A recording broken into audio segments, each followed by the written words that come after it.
What happens when an unstoppable force meets a myth of invincibility? The siege of Cuito Cuanavale was not just a battle in a distant corner of Angola. It was the moment a powerful legend began to crack. For decades, the apartheid regime in South Africa projected an image of military superiority. A disciplined, technologically advanced force believed to be unbeatable on the African battlefield. But in the mud and minefields around a small Angolan town, that image was challenged. Here, armies backed by Cuba, the Soviet Union, South Africa, and Angolan factions collided in one of the largest battles Africa had seen since World War II. It was brutal, exhausting, and ultimately inconclusive. Yet this stalemate did something unexpected. It shattered the myth of white military invincibility and pushed Southern Africa toward independence, negotiation, and the beginning of apartheid's end. This is Untold African Wars, and today we deconstruct the high-stakes, myth-busting battle that changed Southern Africa forever. To understand why the Battle of Cuito Cuanavale mattered, we must step back into the violent chessboard of the Cold War. Angola had gained independence from Portugal in 1975, but peace never arrived. Instead, the country fractured into rival movements. On one side stood the MPLA, the Marxist-leaning government in Luanda. It was supported by the Soviet Union and tens of thousands of Cuban troops sent by Fidel Castro. Opposing them was UNITA, led by Jonas Savimbi, backed by South Africa and quietly supported by Western powers wary of Soviet expansion. What began as a civil war soon became something larger, a proxy battlefield where global ideologies clashed on African soil. By the mid-1980s, the Angolan government was determined to crush UNITA once and for all. Soviet advisors helped plan a major offensive in 1987. The goal was simple: destroy UNITA's strongholds in southeastern Angola. But the campaign had a dangerous flaw. To reach those bases, Angolan government forces, known as FAPLA, would have to march through open savanna, dangerously close to the border with Southwest Africa, today's Namibia.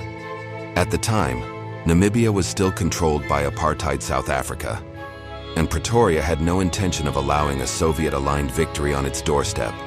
The South African Defense Force, or SADF, possessed something rare in Africa at the time: highly mobile, technologically sophisticated artillery. Their most feared weapon was the G5 howitzer. It could strike targets nearly 40 kilometers away, long before an enemy could even see the guns. Meanwhile, the Angolan army relied on Soviet T-54 and T-55 tanks, armored vehicles, and surface-to-air missiles. It was a clash of doctrines: heavy Soviet-style formations versus fast, mobile South African strike groups. And at the center of this collision sat a small town few people outside Angola had ever heard of: Cuito Cuanavale, a remote settlement surrounded by rivers, swamps, and dense bush.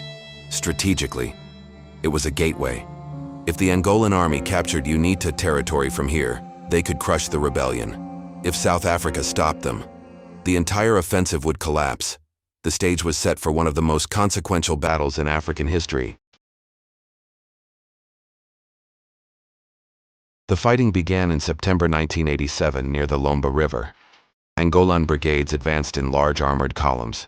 Their objective: push south, destroy UNITA bases, and end the rebellion. But South Africa had already intervened. Under Operation Modular, later expanded into Operation Hooper, SADF units moved in quietly. Their strategy was precise: avoid large battles, strike from distance, and destroy Angolan brigades one by one. Then the artillery began. The G5 guns unleashed devastating barrages from hidden positions far behind the front lines. Shells rained down with terrifying accuracy. Entire Angolan formations were caught in the open. Tanks burned, supply trucks exploded. The offensive slowed, then stalled. But this was not a one-sided fight. Angolan forces fought stubbornly. Soviet advisors reorganized defensive lines. And soon the battlefield turned into a brutal series of tank engagements. In the bush and grasslands near the Lomba River, armored vehicles clashed in some of the largest tank battles Africa had seen in decades.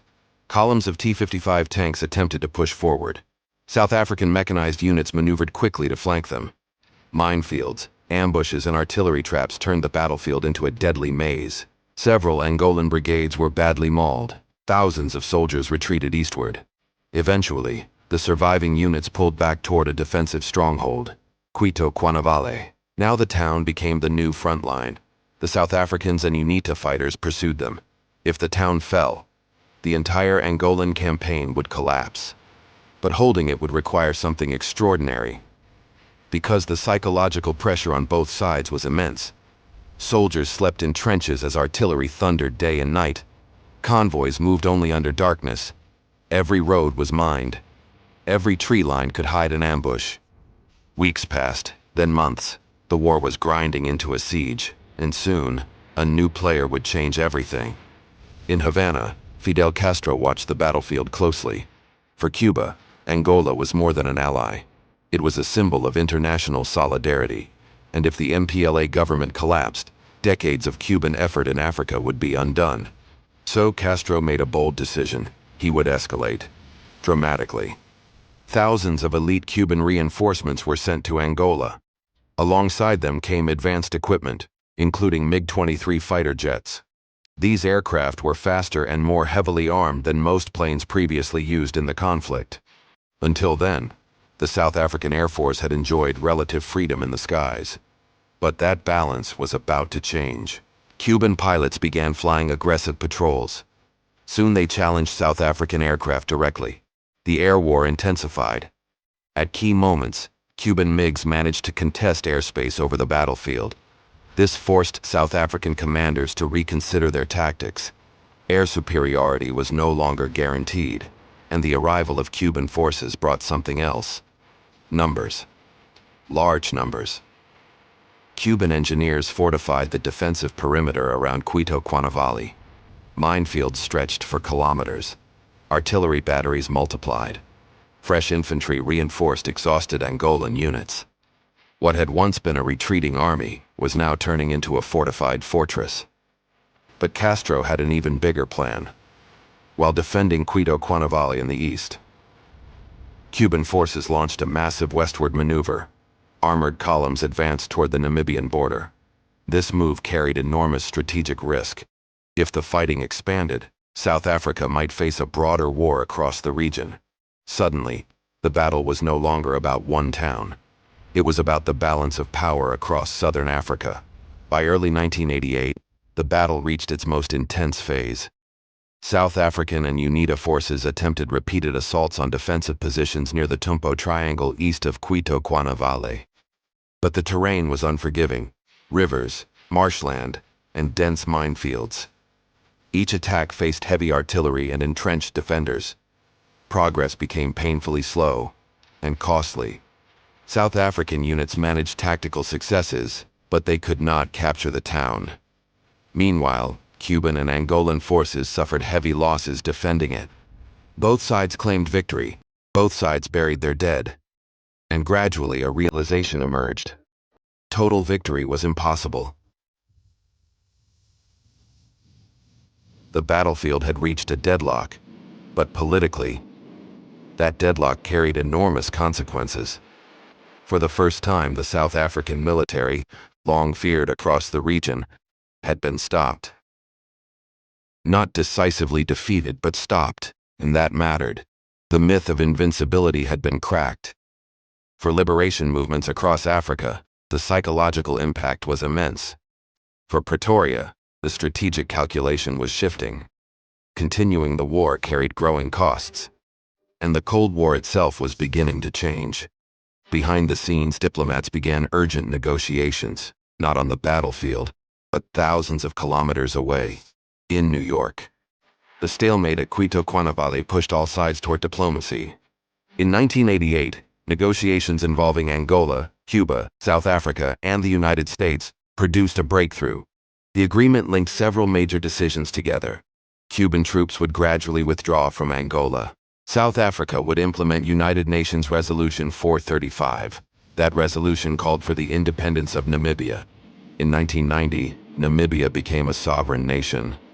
For the people of southern Africa, it was a turning point, and the ripple effects continued. South Africa's regional dominance had been challenged. Its military power was no longer unquestioned. At home, apartheid faced growing internal resistance and international pressure. Within a few years, negotiations inside South Africa would begin dismantling the apartheid system itself. Historians still debate the exact military outcome of Cuito Cuanavale. Was it a victory, a stalemate, or simply exhaustion on all sides? But its historical impact is clearer. It was the last great Cold War battle in Africa, a clash of superpower alliances fought in the Angolan bush, and it helped reshape the political map of an entire region. For many in Africa, the battle became a symbol, not of triumph in war, but of the moment when entrenched power finally began to bend. Today, the town of Cuito Cuanavale is peaceful, but beneath its soil lie the echoes of artillery, tank engines, and the hopes of soldiers who believed they were fighting for the future. Sometimes history turns not on clear victories, but on the moment when no one can win, and the world is forced to change. If you found this story powerful, like the video and subscribe to Untold African Wars for more deep dives into the battles that shaped the continent.